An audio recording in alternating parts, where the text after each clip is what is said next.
రెండవ సందేశాన్ని ఆలకిద్దాం. పేతురు రాసినటువంటి మొదటి పత్రిక మూడవ అధ్యాయము. అపోస్తలుడైన పేతురు వ్రాసిన పత్రిక 3వ అధ్యాయం 19 నుంచి కొన్ని వచనాలు చివరి వరకు కూడా మనం మార్చి చదువుకుందాం. 19వ వచనం నుండి చివరి వచనం. మొదటి పేతురు 3వ అధ్యాయం. దేవుని దీర్ఘశాంతం ఇంకా కనిపెట్టుచుండినప్పుడు పూర్వము నోవహు దినములలో ఓడ సిద్ధపరచుచుండగా. చదవండి.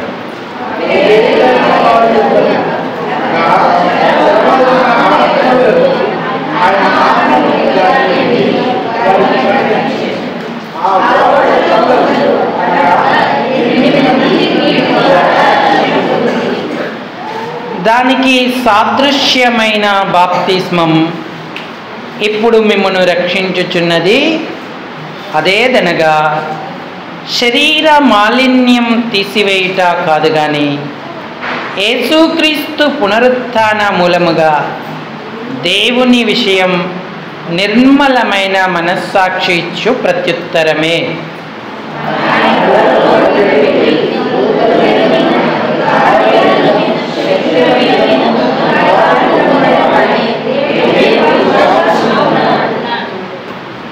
ఇరవయవ వచనాన్ని మనందరం కలిసి చదువుకునే 19, 20 కలిపి ఉన్నాయి కదా. మొత్తం ఆ వచనాన్ని అంతటినీ కూడా మనం కలిసి చదువుకుందాము. దేవుని దీర్ఘశాంతం ఇంకా కనిపెట్టుచుండినప్పుడు పూర్వము నోవహు దినములలో ఓడ సిద్ధపరచబడుచుండగా అవిధేయులైన వారి యొద్దకు, అనగా చెరలో ఉన్న ఆత్మల యొద్దకు ఆయన ఆత్మరూపిగానే వెళ్ళి వారికి ప్రకటించాడు. ఆ ఓడలో కొందరు, అనగా 8 మంది నీటి ద్వారా రక్షణ పొందిరి. చాలండి. చదువుకున్న ఈ లేఖన భాగం చేరిరాగలిగిన మన హృదయాలకు ఈ మధ్యాహ్న కాల సమయం దేవుని యొక్క ప్రసన్నత ప్రత్యక్షతలను పొందుటకు హెచ్చరికగా, పురికొల్పుగా, ఆశీర్వాదకరంగా, దీవెనకరంగా ప్రేమగల దేవుడు చేయునుగాక. ఆమేన్. ప్రభు ప్రజలారా, ప్రభువునందున్నటువంటి ప్రియమైన వారులారా, మనం దేవుని యొక్క వాక్యాన్ని కొంత ధ్యానపూర్వకంగా ఆలోచన చేద్దాం. నోవహు అంటే నెమ్మది అని అర్థం.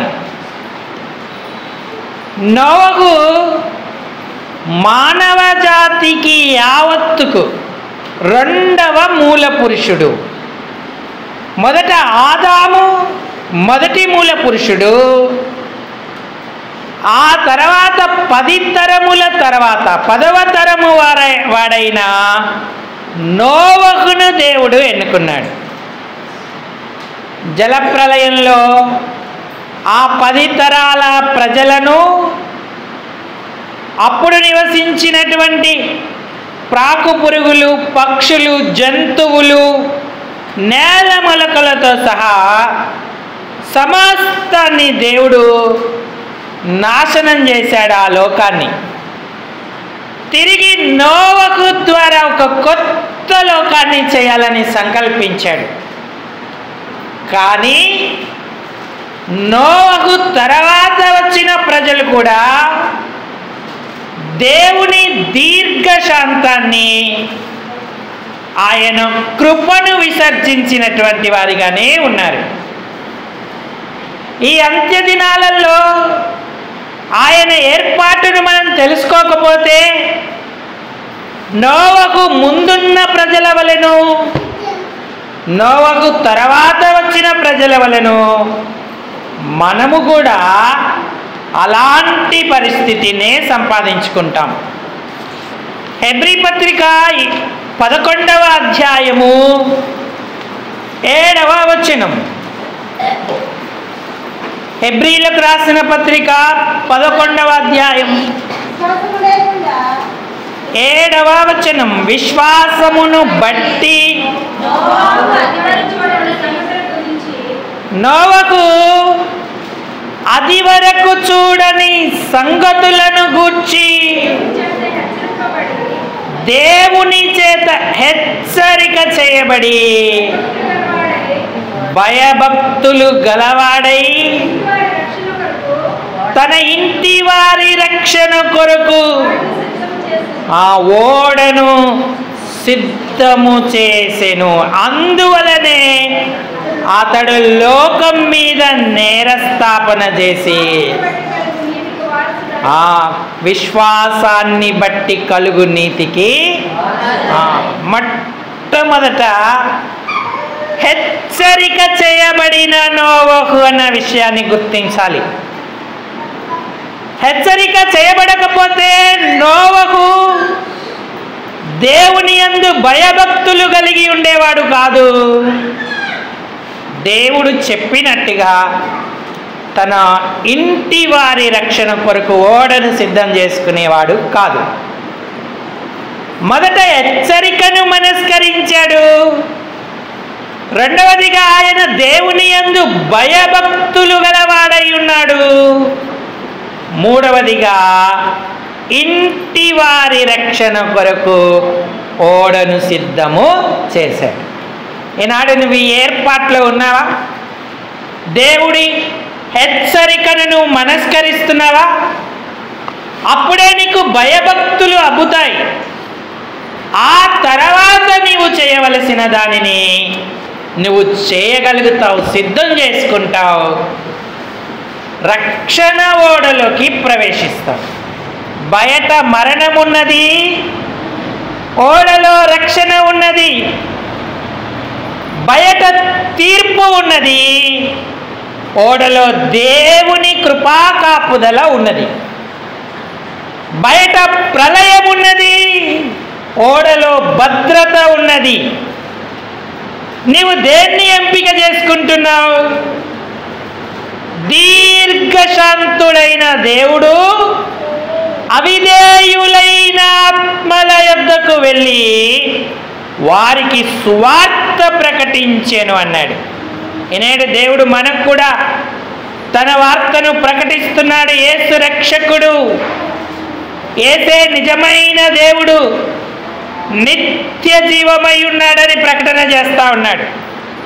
మానవులు పాపంలో పుట్టాడు, పాపంలోనే చనిపోతే నరకానికి వెళతాడని, పాపము వలన అనేక దురలవాట్లకు వ్యసనాలకు బానిసలమై అశాంతిని దిగులు పొందుతూ శాపాన్ని భరిస్తూ నెమ్మది లేని వారంగా ఈ లోకంలో బ్రతుకుతున్నామని దేవుడు చెప్తా ఉన్నాడు. ఆ స్థితి నుంచి విమోచించబడడానికే మన ప్రభువైన యేసుక్రీస్తు వారు రక్షణ ఓడగా ఈ లోకానికి వచ్చారు. ఆయన మనందరి పాపం కొరకు ప్రాణం పెట్టాడు, రక్తం కార్చాడు, చనిపోయి తిరిగి లేచాడు. ఈ శుభవార్త నీకు తెలిసిందా? అవిధేయుడవై ఇంకా ప్రళయములో, మరణములో, భద్రత లేని స్థితిలో ఉన్నావా? తీర్పులో ఉన్నావా?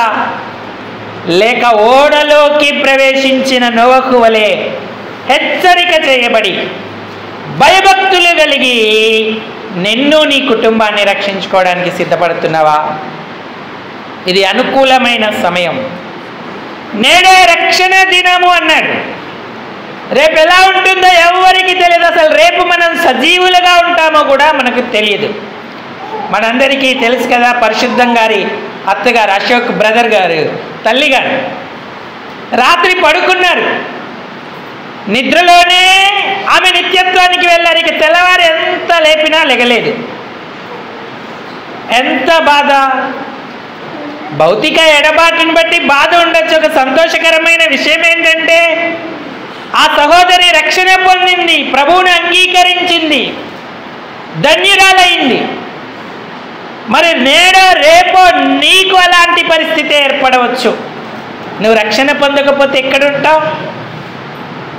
ధనవంతుడు ఇక్కడ కన్ను మూసి పాతాళములో కళ్ళు తెరిచాను అన్నాడు. అగ్నిజ్వాలల మధ్య నేను యాతన పడుచున్నాను అన్నాడు. దాహం దాహం అని కేకలు వేశాడు. రక్షణ లేకపోతే ఎంతో భయానకమైన స్థితిని పొందుతాం. అది ఒక రోజు కాదు, ఒక వారం కాదు, ఒక నెల కాదు, ఒక సంవత్సరం కాదు, యుగాలు ఆ నరకంలో మనం వేదన పడాలి. ప్రియులారా, ధనవంతుని స్నేహితుడు లేదా ధనవంతుని ఇంటి వాకిట పడి ఉన్న లాజరు రక్షణ పొందాడు, ప్రభువుని సొంత రక్షకుడిగా అంగీకరించాడు, ఇక్కడ కన్ను మూశాడు. అబ్రహాము రొమ్మున కళ్ళు తెరిచాడు. వాడైతే ఇక్కడ నెమ్మది పొందుచున్నాడు అన్నాడు దేవుడు. నీ చేతుల్లో ఉంది. నువ్వు నిత్యత్వానికి వెళతావో లేక పాతాళానికి వెళతావో నిర్ణయం ఇప్పుడే తీసుకో. ఆయనలో బలపడు, రక్షణ పొందు. అవిధేయుల జాబితాలో ఉండి తీర్పుకు గురి అయి ప్రళయాన్ని, భయంకర మరణాన్ని తెచ్చుకోవద్దు. ఆయనకు విధేయత చూపు, రక్షణానుభవంలోకి రా, ఓడలో ప్రవేశించు, ధన్యుడవవుతావు. ఎందుకంటే దేవుడు ఎల్లప్పుడూ మనతో వాదించడు. నువ్వు రక్షణ పొందితే బాప్తీసం తీసుకో, బాప్తీసం తీసుకుంటే సంఘ సహవాసానికి రా, రొట్టెలో పాలు పొందు, ప్రార్థనలకు రా, ఇదిగో పరిశుద్ధత కలిగి ఉండు, వాక్యం చదువు అని ఎప్పుడూ వాదించడు. తన ఆత్మ కొద్ది కాలము వరకే మనతో పోరాడుతూ ఉంటాడు. ఆ తర్వాత మన ఇష్టానికి వదిలేస్తాడు. నోవహు దినాలలో కూడా దేవుడు అలాగే చేశాడు. ఆదికాండం 6వ అధ్యాయం 3వ వచనం. ఆదికాండం 6వ అధ్యాయం 3వ వచనం. అప్పుడు నా ఆత్మ, ఆ యెహోవా నా ఆత్మ నరులతో ఎల్లప్పుడూ వాదించదు అన్నాడు. వాదించదు. ఎంతకాలం చెప్పాలి? ఎంతకాలం వాదించాలి రక్షణ పొందమని? రక్షణ ఒకవేళ తీర్మానంలో ఉంటే బాప్తీసం తీసుకో అని దేవుని ఆత్మ ఎంతగా నీతో పోరాడాలి. అలాగే ఒకవేళ బాప్తీసం పొందుంటే రక్త దేహాలలో పాలు పొందమని ఎంతగా పోరాడాలి నీతో. పస్కా ఆచారం మోసే ఆచరించినట్టు నేను వచ్చు వరకు నన్ను జ్ఞాపకం చేసుకొంటకై దీనిని చేయడని చెప్పనన్నాడు. ప్రభు రక్తదేహాల్లో నువ్వు పాలు పొందకపోతే ఆయనకి నీకు ఏ సంబంధము లేదు.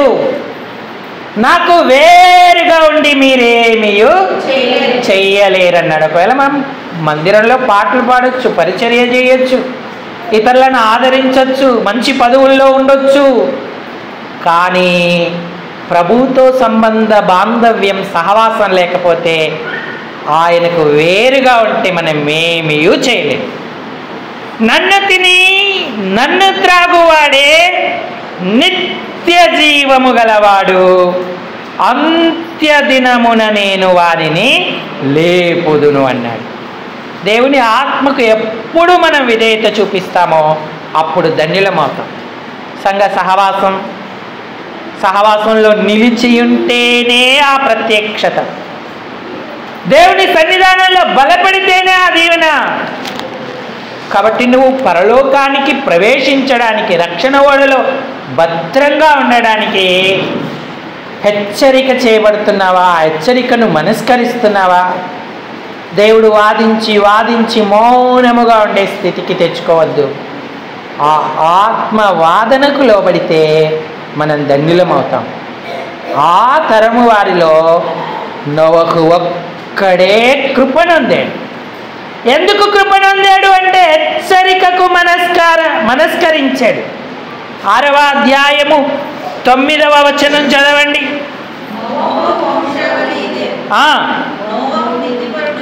నోవహు నీతిపరుడును తన తరంలో నిందారహితుడై ఉండెను. ఆ నోవహు దేవునితో కూడా 8వ వచనం, అయితే నోవహు యెహోవా దృష్టి యందు కృప పొందినవాడాయను అన్నాడు. కృప ద్వారానే రక్షణ, కృప ద్వారానే బాప్తిస్మం, కృప ద్వారానే ప్రభు యొక్క రక్తదేహాలు, కృప ద్వారానే సంఘ సహవాసానికి మనం సాగుతూ ఉంటాం. దేవుని ఏర్పాటు కృప విస్తారంగా మన మీద గుమ్మరింపబడుతుంది. ఈ తరము వారిలో నీవే నా ఎదుట నీతిమంతుడవైయుండుట చూచి తిని అన్నాడు. ఎంత ధన్యత! అటు ప్రియులారి మంచి అవకాశం. రక్షణకైతే, పాపక్షమాపణకైతే ప్రభును వేడుకో. తీర్మానంలో ఉంటే బాప్తిస్మానికి సిద్ధపడు. బాప్తిసం తీసుకొని ఉంటే ప్రభు యొక్క రక్తదేహాల్లో పాలు పొందడానికి సిద్ధపడు. ఒకవేళ ప్రభు యొక్క రక్తదేహాలు కూడా పొందుతూ ఉంటే సంఘ సహవాసానికి సాగడానికి సిద్ధపడు. నోవహు దినాలు ఎలాగున్నాయో మనుష్య కుమారుని దినములు కూడా అలాగే ఉండును అన్నాడు. జనులు త్రాగుచు, తినుచు, పెండ్లికిచ్చుచు, పెండ్లి చేసుకొనుచు సంభ్రమపడుతున్నటువంటి దినాలలో అనుకోని గడియలో మనుష్య కుమారుడు వస్తాడు. అప్పుడు నువ్వెక్కడుంటావు? నీకు సిద్ధపాటు లేకపోతే నిత్యత్వం రక్షణ ఓడలోకి ఎలా ప్రవేశిస్తావు? నోవహు హెచ్చరిక చేయబడ్డాడు, హెచ్చరికను మనస్కరించాడు. అప్పుడు ఆయన భయభక్తులు కలిగి దేవునితో కూడా నడిచిన వాడిగా ఉన్నాడు. ఆయన భయభక్తులు కలిగి దేవునితో నడిచేటప్పుడు నీతిమంతుడిగా తీర్చబడ్డాడు. లోకంతో నడవలేదు. లోకాన్ని ఆయన విడిచిపెట్టి తన్ను తాను ప్రత్యేకపరుచుకొని దేవునితో నడవడం మొదలుపెట్టాడు. దేవుడు అతనికి తన ప్రణాళిక తెలియజేశాడు. ధోని, నువ్వు ఇక్కడ ఉండే టైం కాదు, ఆశ్రమం తీసుకెళ్ళి అక్కడ సండే స్కూల్ అప్పు చెప్పు. రాలేదు కాసేపు కూర్చొని. మరి మాట్లాడద్దు, డిస్టర్బెన్స్ చేయకుండా చూసుకోవాలి. ఇండ్లను గాటుచు పెండ్లికి చూచు, నారును నాటుచు, త్రాగుచు, తినుచు, ఇండ్లను గాటుచు, నారును నాటుచు,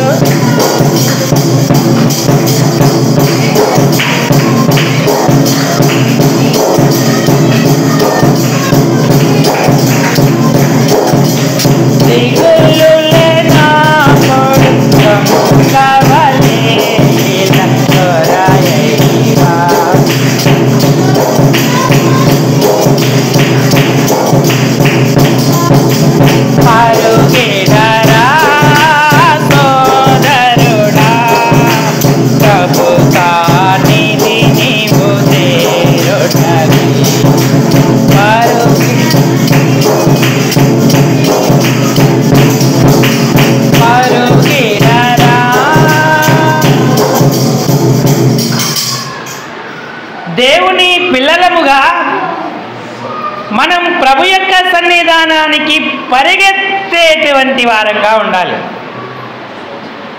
నోవహు హెచ్చరిక చేయబడి భయభక్తులు కలిగి ఇంటి వారి రక్షణ కొరకు ఓడను సిద్ధపరిచాడు.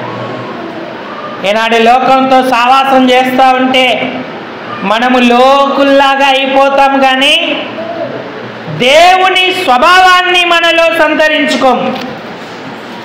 కాబట్టి ఆయన ఏర్పాటును బట్టి భయభక్తులు కలిగి ఆయనను సేవించేటువంటి వారంగా ఉండాలి. ఆదికాండం 6వ అధ్యాయం 13వ వచనం చదవండి.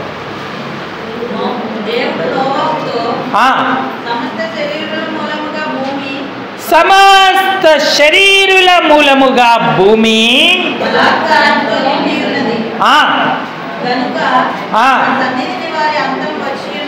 నా సన్నిధిని వారి అంతము వచ్చి ఉన్నది, వారిని భూమితో కూడా. ఈ సంకల్పం అందరికీ చెప్పలేదు దేవుడు, నోవహుకు మాత్రమే చెప్పాడు. నా సన్నిధిని వారి అంతము వచ్చి ఉన్నది, ఇదిగో వారిని భూమితో కూడా నాశనము చేస్తాను. కానీ నిన్ను నాశనం చేయడం నాకు ఇష్టం లేదు, నీ కుటుంబాన్ని నాశనం చేయడం నాకు ఇష్టం లేదు. నేను ఒక పని చెప్తాను, నువ్వు అది చెయ్యి, అప్పుడు నీవు నీ కుటుంబం రక్షణ పొందుతారని చెప్పి 14వ వచనంలో ఏమన్నాడు? చితిసారకపు మ్రానుతో నీ కొరకు ఓడను చేసుకో, అరలు పెట్టి ఆ ఓడను చేసి లోపటను వెలుపటను కీలు పూయవలేను అని. ఇప్పుడు కృపచేత దేవుడు నోవహును రక్షించుకున్నాడు, భయభక్తులు కూడా నోవహు కలిగి ఉన్నాడు. అయితే నోవహు చేయవలసినది ఉన్నది ఏంటంటే ఓడను చేయాలి. ఏం చేయాలమ్మా? గట్టిగా చెప్పండి, చివర కూర్చున్న వారు ఏం చేయాలంట? ఓడను చేయాలి. ఎందుకు? రక్షించుకున్నప్పుడు భయభక్తులు ఇచ్చినప్పుడు దేవుడే చేశాడు కదా, ఓడను కూడా దేవుడు చేయొచ్చు కదా. కలుగునుగాక అంటే అన్నీ కలిగాయి, ఓడ కలుగునుగాక అంటే ఓడ కలగదా? నోవహు ఎందుకు చేయాలి? నీ కొరకు ఓడను చేసుకో. రక్షించబడిన తర్వాత దేవుడు మనకు సిద్ధపరిచిన పని మనం చేయాలి. నీ కొరకు, నీ ఇంటి వారి కొరకు నువ్వేం చేస్తా ఉన్నావు? చితిసారకపు మ్రానుతో ఓడను చేయుము అన్నాడు. మరి ఇది ఎంత ప్రయాసంతో కూడిన పని! ఓడ అక్కడ వాన లేదు, ఏ చినుకులు పడట్లేదు, అక్కడ ఓడను చేయమంటాడేంటి? సముద్రము లేదు, దానికి వెలపట లోపల కీలు పూయవలెను అన్నాడు. నోవహు భయభక్తులు ఎలా తెలుస్తున్నాయో చూడండి. నోవహు భార్య నోవహు యొక్క మాట విన్నది. నోవహు 3 కుమారులు ఆయన మాట విన్నారు. నోవహు 3 కోడన్లు కూడా ఆయన మాట విన్నారు. నీ కొరకు ఓడను సిద్ధం చేసుకోమన్న దానికి వీరందరూ సహకరించారు. ఓడ కొరకు చితిసారపు మ్రానును తీసుకొచ్చారు. ఆ ఓడ చాలా పెద్ద ఓడ, దాని కొలతలు కూడా దేవుడు చెప్పాడు. చూడండి 15వ వచనం చదవండి. నీవు దాన్ని చేయవలసిన విధమేమనగా 300 మూరల, మెల్లిగా మెల్లిగా పరిగెత్తొద్దు, 300 మూరల ఎంత పొడవు? పొడవు ఎంతండి? నా వైపు చూడండి, ఎంత పొడవు? మన మందిరం ఎంత పొడవు? ఎంత పొడవు ఉంది మన మందిరం? ఎన్ని మూరలు లేదా ఎన్ని అడుగులు ఉంటుంది? 60 ఉంటుందన్నా? 50 ఉంటుంది. మూరలు అంటే 2 అడుగులు వేసుకోండి. 300 మూరలు అంటే ఇలాంటి ఎన్ని మందిరాలు ముందుకు వెళ్ళిపోవాలి, ముందుకు కట్టాలి.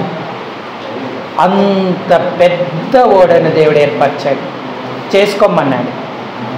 ఈ మందిరం కట్టడానికే ఎన్నో సంవత్సరాలు పట్టింది. అందరి దగ్గర మనం వసూలు చేసి కట్టాం. 300 మూరల పొడవైన చితిసారపు మ్రాను తీసుకురావాలి. ఇప్పుడంటే ఆ మ్రానుకున్న ఆ కొమ్మలన్నీ నరికి దాన్ని 300 మూరల పొడుగు కట్టాలి. అది వెడల్పు ఎంత కట్టమన్నాడు?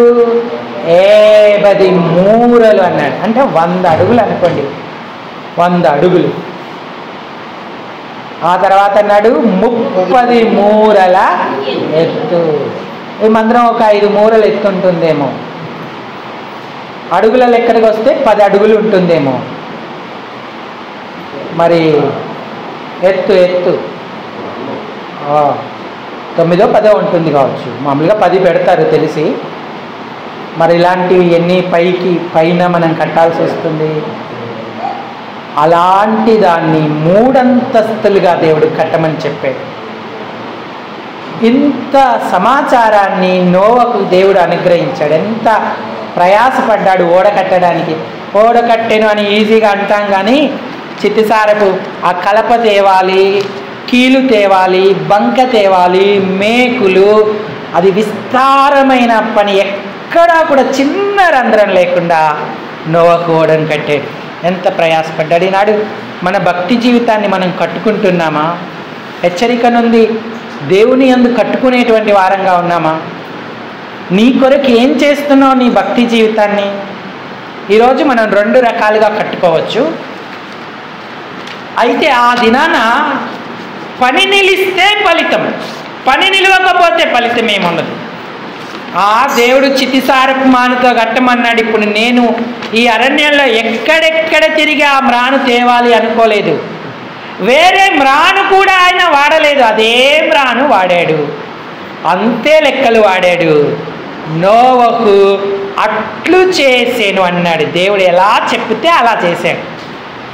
దేవుడు చెప్పినది యావత్తు చేసేను అన్నాడు. పైనుంచి 3 అడుగులు పెట్టి కిటికీ పెట్టమంటే కిటికీ పెట్టాడు. దాని పక్కనే గుమ్మం పెట్టమంటే ఆ తలుపు పెట్టమంటే అది పెట్టాడు. ఇక కింద ఏది గుమ్మం కానీ తలుపు కానీ కిటికీ కానీ పెట్టలేదు.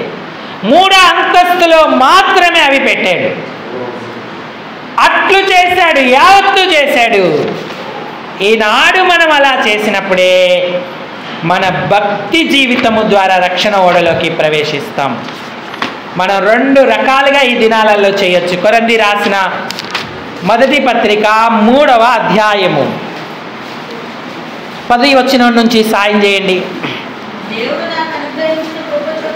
దేవుడు నాకు అనుగ్రహించిన కృప చొప్పున శిల్పకారుని వలె పునాది వేసి తిని,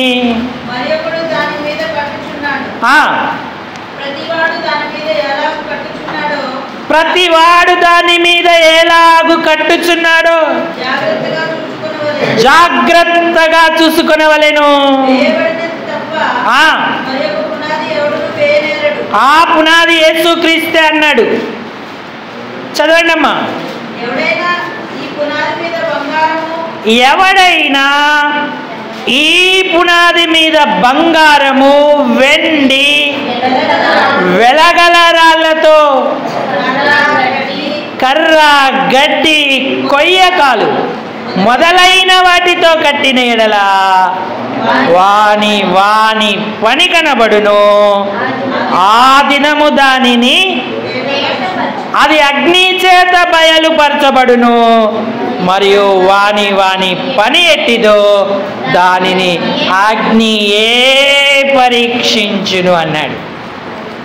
ఈనాడు వెండి, బంగారం, వెలగల రాళ్లతో కడితే ఆ నిత్యత్వపు దినాన అగ్ని వాటిని పరీక్షిస్తుంది, కాలుస్తుంది.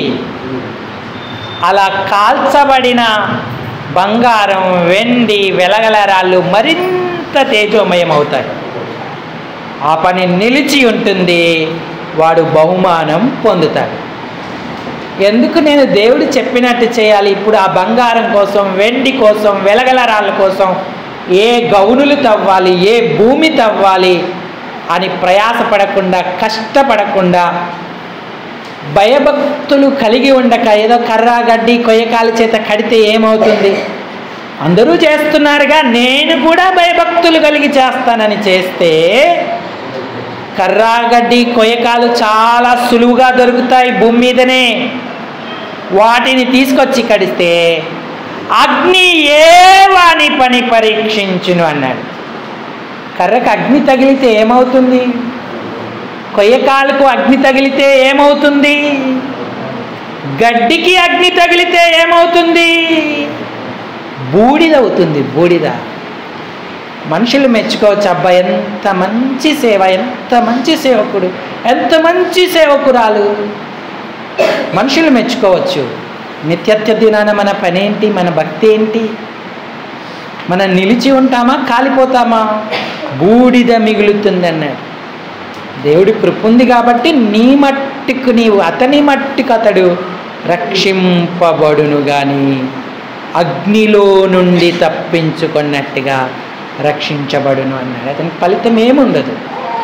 కంటికి కనబడే ఆర్భాటం అంతా వ్యర్థం. నువ్వెంతగా భక్తి కొరకు నీ శరీరాన్ని నలగొట్టుకుంటున్నావో అదే అవసరం. ఉపవాసం ఉండడం ఎంత కష్టం, సంఘ సావాసానికి రావడం ఎంత కష్టం, సమయానికి రావడం ఇంకెంత కష్టం, ఆరాధన చేయడం, ప్రార్థన చేయడం, వాక్యం చేయడం, చదవడం, ఈ ప్రయాసలోకి మనం వెళ్ళడం లేదు కానీ పైన దొరికే వాటితో కడతా ఉన్నాం. నేనేదో యూట్యూబ్లో ఒక వీడియో వచ్చింది, ఒక పెద్ద అపార్ట్మెంట్ వాళ్ళు కట్టారు. చూడ్డానికి చాలా బాగుంది, అన్ని అంగులతో రంగులతో మానవుని కంటిని ఎంతో బాగా ఆకర్షిస్తుంది. అందులో ఒక ఫ్లాట్ కొనుక్కున్నారు, లోపలికి వెళ్ళారు, పాలు పొంగిస్తున్నారు. పాలు పొంగిస్తుంటే పైనుంచి అది వేస్తారు కదా, దాన్ని సీలింగ్ వేస్తారుగా, ఆ సీలింగ్ గుడి పాలల్లో పడింది. మళ్ళీ దాన్ని పక్కకి జరిపితే మళ్ళీ పడింది. ఇంత వెల చెల్లించి బిల్డింగ్ కొనుక్కున్నాం, ఎక్కడ ఈడు కట్టినోడు అని చెప్పేసి పరిగెట్టారు. అక్కడ బోలెడు మంది కంప్లైంట్ ఇస్తున్నారు, అయ్యా వాటర్ రావట్లేదు, ఇదిగో పలానా గోడ కిటికీ బాగులేదు, గోడ బాగులేదని చెప్తా ఉన్నారు. ఎంతలో ఒక అతను ఏం చేశాడంటే వాళ్ళ నాన్నగారి ఫోటో గోడకు తగిలిద్దామని గోడకు మేకు కొట్టాడు. మేకు కొట్టగానే గోడ మొత్తం పగిలిపోయింది, నెరలు వాసింది. ఎలా కట్టారు? అది ఎంతసేపు ఉంటుంది? మన భక్తి జీవితాన్ని ఒకవేళ అలా కట్టుకుంటున్నామా? ఎప్పుడు కూలిపోతుందో మనకు తెలియదు. నోవాహు ఎంత ధన్యుడంటే దేవుడు చెప్పింది చెప్పినట్టుగా చేశాడు. ఎందుకంటే మామూలు వర్షం కాదది. 40 పగుళ్ళు 40 రాత్రులు ప్రచండ వర్షం భూమి మీదికి వచ్చింది అన్నాడు. నోవాహు యొక్క వయసు 600 సంవత్సరం 2వ నెల 17వ దినం ఈ జల ప్రళయం భూమి మీదకి వచ్చింది. 7వ అధ్యాయం 11వ వచనం చదవండి. 7వ అధ్యాయం 11వ వచనం. 600 సంవత్సరం 2వ నెల 17వ దినమున మహా అగాధ జలముల ఊటలన్నీయు ఆ దినమందే విడవబడెను, ఆకాశపు తూములు విప్పబడేను అన్నాడు. 40 పగుళ్ళు వర్షము భూమి మీద కురిసేను అన్నాడు. దేవుడు నోవాహును ఓడలోకి పంపించాడు. దేవుడే తలుపు మూసాడు ఇక బయటికి రాకుండా. నోవాహుతో పాటు పక్షులు, జంతువులు, ప్రాకు పురుగులు, ఎగిరేటువంటివన్నీ కూడా అందులోకి వెళ్ళిపోయాయి. నోవాహు 3 కుమారులు 3 కోడళ్ళు కూడా ఓడలోకి వెళ్ళిపోయారు. వాటంతటా అవే నోవాహు దగ్గరికి వచ్చాయి. 2వ నెల 17వ దినం ప్రారంభమైంది జల ప్రళయం. అప్పుడు నోవాహు వయసు 600 సంవత్సరాలు. ఒక 4 రోజులు ఎడతెరిపి లేని వర్షం కురిస్తేనే లోతట్టు ప్రాంతాలన్నీ జలమయమైపోయాయి. మన కురిసిన వర్షానికి విజయవాడ అంత మునిగిపోయే పరిస్థితి ఏర్పడింది. కొంతమంది చనిపోయారు కూడా. మరి ఆకాశపు తూములు విప్పితే ఎంత ప్రమాదం, అగాధ జలముల ఊటలను విప్పితే ఎంత ప్రమాదం. వర్షం పైనుంచే కాదు కింది నుంచి కూడా వచ్చింది. జల ప్రళయం 40 పగుళ్ళు 40 రాత్రులు ఉండింది. ఉరుములు, మెరుపులు, అంత బీభత్సం. నోవాహు ఎంత భయపడి ఉండాలి ఓడలో. బిక్కు బిక్కుమంటూ ప్రాణాలను అరిచేతిలో పెట్టుకొని కూర్చున్నారు కోడళ్ళు, కొడుకులు. వాటితో పాటుగా ఓడలో జంతువులన్నీ ఉన్నాయి, విషపురుగులు ఉన్నాయి, క్రిమి కీటకాలు ఉన్నాయి. ఎంత భయం! అన్నీ ఒకలా ఉంటాయా? ఎప్పుడే పాము వచ్చి కరుస్తుందో, ఎప్పుడు ఏ తేలు కుడుతుందో అన్న భయం వారికి ఉండదా? ఎంతో ప్రమాదకరమైన పరిస్థితుల్లో ఉన్నారు. బయట చూడడానికి లేదు ఎలా ఉందో పరిస్థితి అని. ఈనాడు దేవుని మహాకృప మనపై ఉంది. మనం సజీవులుగా ఉన్నాం. నువ్వు హెచ్చరిక నుండి ప్రయాసంతో నీ కొరకు నీవు భయభక్తులు కలిగి నువ్వు కట్టుకోకపోతే నశిస్తావు. ఒకవేళ నోవాకు దేవుడు చెప్పిన ప్రకారం కాకుండా వేరే మ్రానుతో కట్టి ఉంటే ఓడ జలప్రలయంలో మునిగిపోయేది, ఓడ బద్దలైపోయేది. తన జ్ఞానాన్ని ఆయన ఉపయోగించలేదు. మానవులు ఎంత ఆర్భాటముతో గొప్పతో జ్ఞానంతో కట్టిన టైటానిక్ షిప్ మునిగిపోయింది. ఇప్పటికి కూడా దాన్ని బయటికి తీయలేకపోతున్నారు. దాని దగ్గరికి వెళ్ళడానికి ప్రయత్నించిన వారు కూడా మృత్యువాత పడుతూ ఉన్నారు. కానీ అరారత్ కొండల మీద ఇప్పటికీ ఆవిడ నిలిచే ఉంది. టర్కీ దేశంలో ఎంతోమంది సందర్శకులు దాన్ని చూస్తూ ఉన్నారు. అది బద్దలవ్వలేదు, పాడవ్వలేదు, ఒక చిన్న రంధ్రం కూడా ఆవిడకు పడలేదు. మనల్ని మనం కట్టుకుంటే ఎంత భద్రత మనకుంటుందో, ఎంత భయానక పరిస్థితుల్లో కూడా దేవుడు మనల్ని విడిచిపెట్టాడు. కాబట్టి ప్రియులారా, ఈనాడు మనం కట్టుకుంటున్నామా? మనం కట్టుకుంటే మన భార్య, భర్త, పిల్లలందరూ రక్షించబడతారు. వారి రక్షణ కొరకు మనం ఏం చేయక్కర్లేదు. మనల్ని మనం కట్టుకొని దేవుని యందు భయభక్తులు కలిగి ఉంటే చాలు. నీకు ఉపవాస ప్రార్థన అనుభవం ఉండదు, కానీ నీ భర్త రక్షించబడాలి. నీ భర్త క్యారెక్టర్ మారాలి. నీవు సంఘ సావాసంలో నిలిచి ఉండవు, కానీ నీ భార్య రక్షించబడాలి. నీ భార్య క్యారెక్టర్తో ఉండాలని కోరుకుంటావు. లోకమంతా పాపంతోనే ఉంది. ఓ స్త్రీ, నీ భర్తను రక్షించదవో లేదో నీకేం తెలియను. ఓ పురుషుడా, నీ భార్యను రక్షించదవో లేదో నీకేం తెలియను అన్నాడు. నీ పిల్లలు రక్షణ ఓడలో ఉండాలంటే నువ్వు దేవునికి లోబడాలి కదా. ఉపవాస ప్రార్థనలు, సంఘ సావాసం, వాక్య ధ్యానం మనలను రక్షణ ఓడలో భద్రపరుస్తుంది.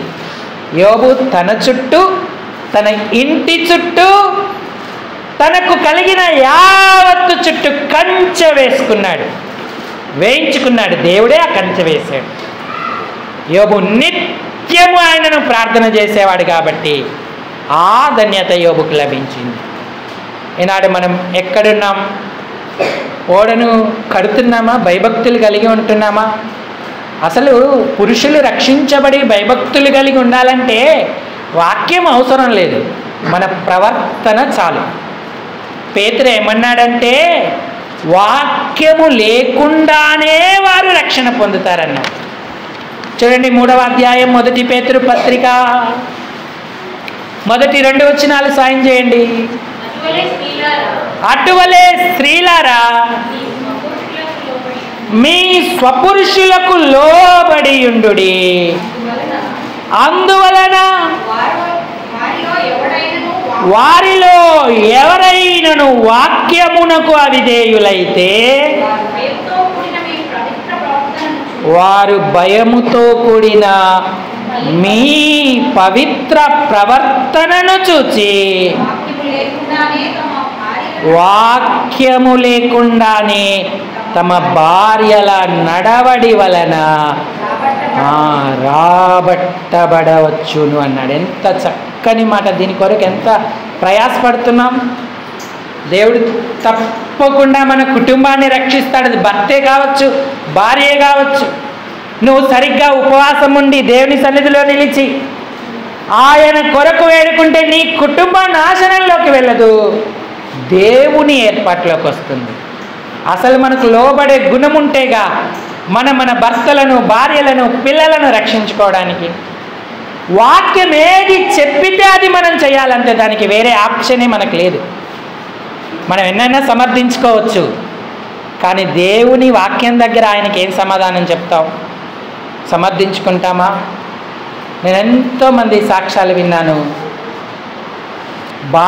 భర్తను లేదా భార్యను భర్త కొట్టి అనేక రకాలుగా హింసించి దేవుణ్ణి వదిలిపెట్టు అని కూడా గాయపరిచినప్పటికీ వారు మానక ప్రభువును సేవించారు.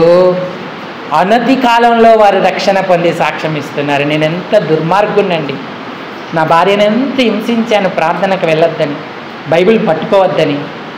కానీ నేడు నా భార్య ప్రార్థన వలన, నా తల్లి ప్రార్థన వలన, లేదా ఇలాంటి వారి ప్రార్థనల వలన నేను రక్షించబడ్డానని సాక్ష్యం ఇచ్చిన సహోదరులు ఎంతోమంది ఉన్నారు.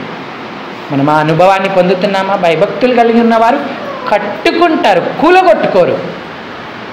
మన కుటుంబం కట్టబడాలంటే మనం వాక్యానికి విధేయులం అవ్వాలి, లోబడాలి. నోవహు భార్య, నోవహు కుటుంబం ఒకరికొకరు సహకరించుకున్నారు, లోబడ్డారు. కుటుంబాన్ని కట్టబడింది, ఓడలోకి ప్రవేశించారు, భద్రతగా ఉన్నారు. తీర్పులో లేరు, ప్రళయంలో లేరు, మరణంలో లేరు. ఈనాడు మన కుటుంబం ఎక్కడుంది? మన ఇంట్లో కుటుంబ ప్రార్థన ఉందా? మనమే వ్యక్తిగతంగా ప్రార్థన చేయం. కుటుంబంగా పిల్లలను దగ్గర పెట్టుకొని, లేదా భర్తను కూర్చోబెట్టి, భార్యను కూర్చోబెట్టుకొని మనం ఎక్కడ ప్రార్థన చేస్తూ ఉంటాం? కుటుంబ ప్రార్థన లేకపోతే కుటుంబం కట్టబడదు. ప్రతి ఒక్కరూ కుటుంబ ప్రార్థన కలిగి ఉండాలి, సంఘ ప్రార్థన కలిగి ఉండాలి, వ్యక్తిగత ప్రార్థన కలిగి ఉండాలి. నోవహు తన కుటుంబాన్ని కాపాడుకున్నాడు. జలప్రళయం 10 మూరల ఎత్తు వరకు నీళ్ళు వచ్చాయి.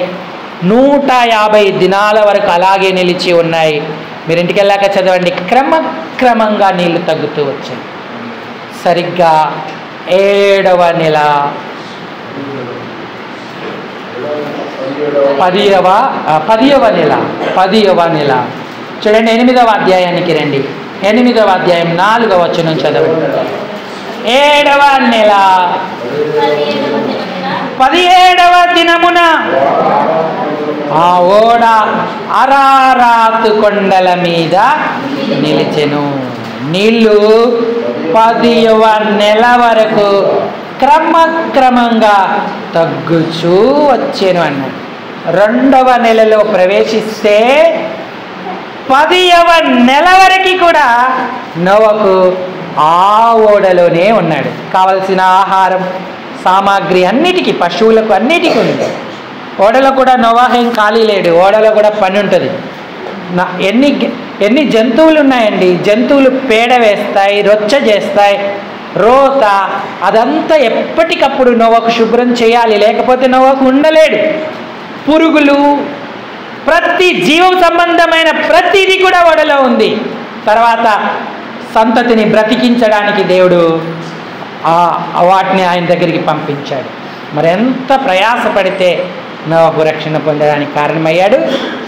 హెచ్చరిక చేయబడ్డాడు, భయభక్తులు కలిగి ఉన్నాడు, ఓడను సిద్ధము చేసుకున్నాడు. ఒక నల్లపావురాన్ని బయటికి మొదట ఒక కాకిని బయటికి పంపించాడు, అది తిరిగి రాలేదు. 7వ వచనం చదవండి. 40 దినాలైన తర్వాత నోవహు తాను చేసిన కిటికీ తీసి ఒక కాకిని వెలుపలికి పోనిచ్చాడు. అది బయటకు వెళ్ళి భూమి మీద నుండి నీళ్లు ఇంకిపో వరకు ఇటు అటు తిరుగుచుండెను. ఎందుకు కాకి ఇటు అటు తిరిగింది? నోవహు దగ్గరికి రాలేదు ఎందుకు? ఇప్పుడు అన్ని రోజులు నోవహే కదా ఆహారం పెట్టింది. కాకి ఓడలో ఉన్నప్పుడు నోవహే కదా నీళ్ళు ఇచ్చింది. నోవహే కదా చక్కగా ఆదరించింది, చూసింది. నోవహే కదా నమ్మకంగా ఆ పశుపక్షాలన్నింటినీ చూసుకుంటుంది. ఒక్కసారి అవకాశం దొరికింది అంతే కాకి. వెలపలికి పోనిచ్చాడు. ఎందుకు పోనిచ్చాడంటే భూమి మీద నీళ్లు ఇంకిపోయాయో లేదో తెలుసుకొని సమాచారం ఇమ్మని పంపించాడు. కానీ కాకి బయటికి వెళ్ళింది కానీ రాలేదు.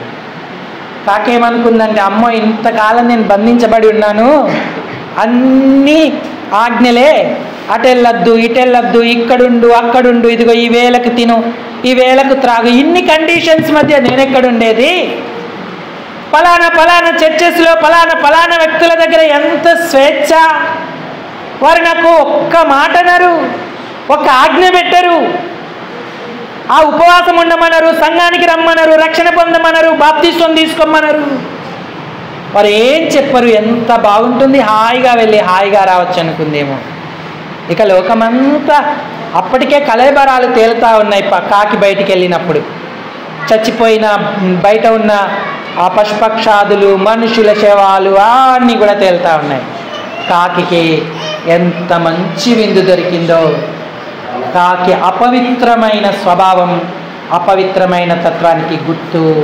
ఇక తిరిగి రాలేదు. వాటి మీద వాలిపోయి అవి పొడుచుకొని తింటూ తింటూ కాలం గడుపుతూ ఉంది. అటు ఇటు తిరుగుతూ ఉంది. మనం ఒక్కచోట నిలకడగా ఉండేటువంటి వారంగా ఉండాలి. దేవుని యొక్క ఆజ్ఞలకు లోబడేటువంటి వారంగా ఉండాలి. ఈ క్రమశిక్షణ కండిషన్స్ అన్నీ కూడా మనకు ఆశీర్వాదమే అవుతాయి. తర్వాత ఇంకొక పక్షిని కూడా బయటికి పంపించాడు. 8 చదవండి.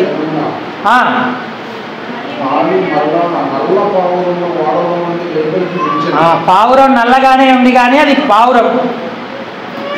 ఒక నల్ల పావురమును వెలపలికి పోవిడిచెను. నీళ్లు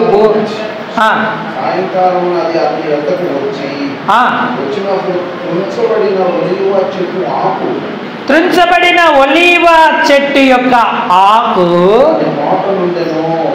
దాని నోట నుండెను గనుక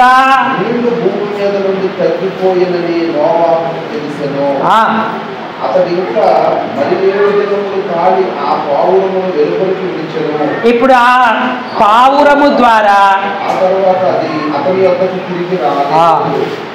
ఈ నల్ల పావురము ద్వారా తనకు రావలసిన సందేశం వచ్చింది. పావురము పవిత్రతకు గుర్తు. పావురము అపవిత్రంగా ఉంటే కాలు మోపదు, పవిత్రంగా ఉన్న స్థలంలోనే కాలు మోపుతుంది. పావురము ఏమని రాయబడింది అక్కడ? అరకాలు మోపనంత స్థలం. 9వ వచనంలో ఉంది, నీళ్లు భూమి అంతటి మీద నున్నందున తన అరకాలు నిలుపుటకు దానికి స్థలము. పావురం అరికాలు ఎంత పెద్దగా ఉంటుందండి, దానికి స్థలం లేదంట, తిరిగి ఓడలోకి వచ్చింది. విశ్వాసికి లోకంలో స్థలం లేదు. స్థలం దొరికిందంటే ప్రమాదం. పవిత్రంగా ఉండాలనుకున్న వారికి లోకంలో ఎక్కడ స్థలం లేదు, తిరిగి వారు దేవుని మందిరానికి వస్తారు. నోవహు సందేశం ఇచ్చింది, నీరు అంతా తగ్గిపోయిందని. ఆ ఒలీవ ఆకును చూసి మరికొన్ని దినాలాగి నోవహు కూడా బయటికి వచ్చేసాడు. దేవుడు నోవహును కూడా భూమి మీదికి రప్పించాడు. నోవహు బలిపీఠం కట్టాడు. నోవహు దేవునికి అర్పించాడు. సమస్తమును కూడా మరి దేవుడు ఓడలో నుంచి బయటికి తీసుకొచ్చాడు. భద్రంగా అవన్నీ బయటకు వచ్చేసాడు. కాబట్టి ఈనాడు నువ్వు హెచ్చరికను అందుతున్నావా? భయభక్తులు కలిగి ఉంటున్నావు. ఏదో కర్రాగడ్డి కొయ్యకాలతో కట్టక అది నిలవదు. ఈరోజు ఆర్భాటంగా అందంగా కనబడచ్చు, కానీ రేపు అగ్ని పరీక్షిస్తుంది, నష్టం కలుగుతుంది. అలాగే నువ్వు భద్రంగా ఉండాలి. హెచ్చరిక నుండి భయభక్తులు కలిగి దేవుడు చెప్పినట్టు ఓడ సిద్ధం చేసుకుంటే ధన్యుడవుతావు. దేవుణ్ణి ఆరాధించే ఆధిక్యత, ఆయన కొరకు బతికే ధన్యత లభిస్తుంది. ఈనాడు నోవహు రానున్న దినాన నేరస్థాపన చేస్తాడు. నువ్వు నీ భార్యను, భర్తను, పిల్లలను రక్షించుకున్నావా? వారికి భయభక్తులు నేర్పావా? ఇదిగో నేను నేర్పాను, నా భార్య నాతో ఉంది, నా పిల్లలు నాతో ఉన్నారు, నా కోడండ్రు నాతో ఉన్నారు, నీకు లేరా అని నేరస్థాపన చేస్తాడు. నువ్వు ఆ నేరస్థాపనలో నిలవగలిగేవాడిగా ఉండాలంటే నీ భార్య, పిల్లలను దేవుని ఇంటికి తీసుకురావాలి. దేవుడు చెప్పినట్టుగా చితిసారక ప్రాణతో కట్టుకొని జీవితాన్ని. ఉపవాసం వల్ల నువ్వు నష్టపడవు, సావాసానికి రావడం వల్ల నష్టపడవు, వాక్య హెచ్చరికలను మనస్కరించడం వలన నువ్వు నష్టపడవు. మరింతగా నిన్ను కట్టుకొని ధన్యుడవుతావు. మనకు కొన్నే తెలుస్తాయి. దేవుడు అందరి హృదయాలను ఎరిగి ఉన్నాడు కాబట్టి అన్నీ దేవుడికి తెలుస్తాయి. మనుషులను మభ్యపెట్టచ్చు కానీ దేవుణ్ణి మభ్యపెట్టలేము. మనుషులను ఏమార్చొచ్చు కానీ దేవుణ్ణి ఏమార్చలేము. నీ భక్తి జీవితం నోవహు వలె ఉందా, లోకస్తుల వలె ఉందా? నువ్వు ఎలా కట్టుకుంటున్నావు? నోవహు నీతికి వారసుడాయేను అని సాక్ష్యం పొందాడు. మనం అలాంటి ధన్యతను పొందుకుందామా? ప్రభువా, నా స్థితిగతులను పరీక్షించుకుంటాను, నాకు సహాయం చేయి. నోహు వలె ఉండడానికి కృప చూపమని ప్రార్థన చేద్దాం. అందరూ తలలు వంచి కళ్ళు మూసుకోండి, మనం ప్రార్థనలోకి వెళదాం.